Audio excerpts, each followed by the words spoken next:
Bismillahirrahmanirrahim. Assalamualaikum warahmatullahi wabarakatuh. Innal hamdalillah nahmaduhu wa nasta'inuhu wa nastaghfiruh wa na'udzu billahi min syururi anfusina wa min sayyiati a'malina may yahdihillahu fala mudhillalah wa may yudlil fala hadiyalah. Puji serta syukur marilah kita panjatkan kehadirat Allah Subhanahu wa taala yang telah memberikan kita banyak kenikmatan. Di antaranya nikmat iman, Islam, serta sehat walafiat. Salawat beserta salam semoga tetap tercurahkan kepada Nabi kita yakni Nabi Muhammad Sallallahu Alaihi Wasallam, kepada keluarganya, para sahabatnya, hingga kita selaku umatnya hingga akhir zaman. Amin. Perkenalkan, nama saya Syafira Nur Maulida dari Fakultas Agama Islam, Prodi PAI Reguler D. Pada kesempatan kali ini saya akan membahas sedikit tentang iman kepada Allah dan implementasinya dalam kehidupan. Seperti yang sudah kita ketahui bersama, rukun iman ada 6. Yang pertama, iman kepada Allah Subhanahu wa taala. Yang kedua, iman kepada para malaikatnya. Yang ketiga, iman kepada kitab-kitabnya. Yang keempat, iman kepada para rasulnya. Yang kelima, iman kepada hari akhir. Dan yang terakhir, iman kepada qada dan qadar. Rukun adalah aqwa syai' bil bina fil mabna, yang artinya sesuatu yang paling kuat dalam sebuah bangunan. Jika suatu bangunan, contohnya rumah, jika sebuah pilar atau pondasi tidak kuat, maka bangunan itu akan runtuh atau hancur. Maka imbasnya akan pada si penghuni itu sendiri. Itu karena tidak memiliki pondasi yang kuat. Jika memang kehidupan manusia diibaratkan sebuah bangunan, maka tentu saja manusia menginginkan bangunan kehidupan itu bermanfaat baik bagi dirinya, keluarganya, atau masyarakat.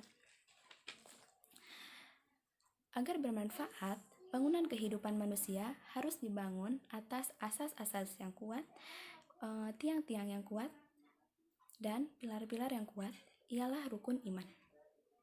Iman kepada Allah Subhanahu wa taala pada posisi pertama tentu ada tujuannya.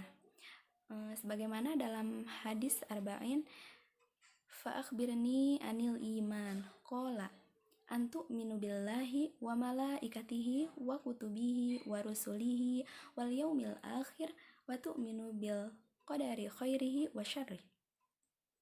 Hadis dari Umar radhiyallahu anhu yang diriwayatkan oleh Imam Muslim. Dari hadis tadi, menempatkan iman kepada Allah pada urutan pertama, tentu saja karena memang iman kepada yang lain itu seperti iman kepada malaikat, iman kepada kitab-kitab, iman kepada rasul, dan yang lainnya sama sekali tidak bermanfaat tanpa adanya iman kepada Allah Subhanahu wa taala. Karena rukun-rukun yang lain itu harus bersandar pada rukun yang pertama. Karena ia sebagai pondasi atau asas dari rukun iman itu sendiri. Allah menjanjikan keberuntungan bagi orang-orang yang beriman, sebagaimana firman-Nya dalam Quran surat Al-Asr yang berbunyi, A'udzu billahi minasyaitonir rajim. Bismillahirrahmanirrahim. Wal 'asr. Innal insana lafi khusr. Yang artinya, demi masa, demi menit, dan demi detik, manusia itu berada dalam kerugian. Baik manusia yang berada di kutub utara, kutub selatan, baik manusia yang berkulit sawo matang, kuning langsat, putih, hitam, semuanya berada dalam kerugian. Baik dia yang kaya, miskin, atau sekalipun dia yang memiliki jabatan yang tinggi atau rakyat biasa. Semuanya berdasarkan ayat ini berada dalam kerugian. Illalladzina amanu wa amilus solihati wa tawasau bil haqqi wa tawasau bis sabr. Kecuali mereka yang betul-betul kehidupannya dibangun di atas dasar iman. Kehidupannya seperti itu, insya Allah akan serba menguntungkan. Maka, dalam kondisi seperti apapun, orang yang beriman, insya Allah selalu dalam keberuntungan. Iman kepada Allah Subhanahu wa Ta'ala harus memiliki 4 hal. Yang pertama, iman kepada eksistensi Allah atau wujud Allah atau dengan keberadaannya Allah. Jika ada yang bertanya, mengapa kamu beriman kepada Allah? Karena Allah tidak terlihat, tidak bisa dijangkau oleh penglihatan kita. Mengapa kamu beriman?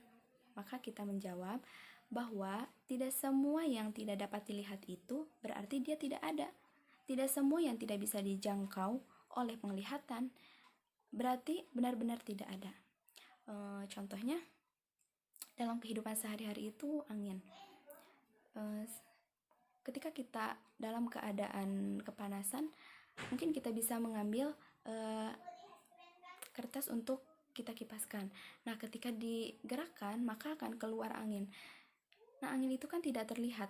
Angin atau udara itu tidak bisa dilihat dan tidak bisa dijangkau dengan indera penglihatan. Begitu juga dengan kita, mengapa kita beriman kepada Allah. Ini dapat kita simpulkan bahwa Allah tidak bisa disangka lagi dengan keyakinannya, penuh eksistensi, yang keberadaannya. Allah ada. Kita mengimani dengan sebenar-benarnya beriman kepada Allah.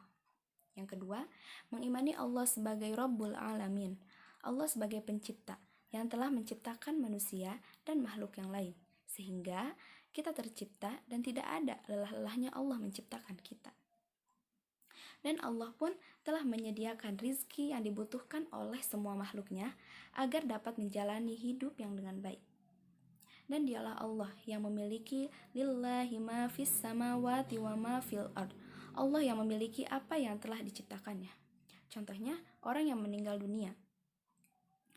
Memangnya seharusnya kita tuh mengikhlaskan jika ada orang yang meninggal dunia, karena jiwanya, jasmaninya itu semua bukan milik orang tuanya, itu semua adalah milik Allah Subhanahu wa Ta'ala. Sebagai wujud syukur kita kepada Allah, dengan benar-benar beribadah kepadanya dan harus memiliki sikap sami'na wa ata'na, kami dengar dan kami taati. Yang ketiga, beriman kepada uluhiyatillah. Dan yang terakhir, iman kepada asma wa sifat Allah. Asma wa sifat Allah itu sempurna, maha sempurna. Karena itu kita tidak boleh melakukan yang pertama, tahrif, merubah. Yang kedua, ta'til, menghilangkan. Yang ketiga, takyif, membagaimanakan. Dan yang terakhir, tamsil, menyamakan. Nah, kemudian iman kepada Allah Subhanahu wa Ta'ala tentu saja harus berbuah. Dan kemudian kita harus mengimplementasikan dalam kehidupan kita. Apa buahnya? Buahnya adalah ibadah kepada Allah dengan seikhlas-ikhlasnya. Mudah-mudahan ketundukan kita kepada Allah Subhanahu wa Ta'ala sebagai buah dari iman kita, dan mari kita aplikasikan keimanan kepada Allah ini. Wabillahi taufiq wa hidayah. Wassalamualaikum warahmatullahi wabarakatuh.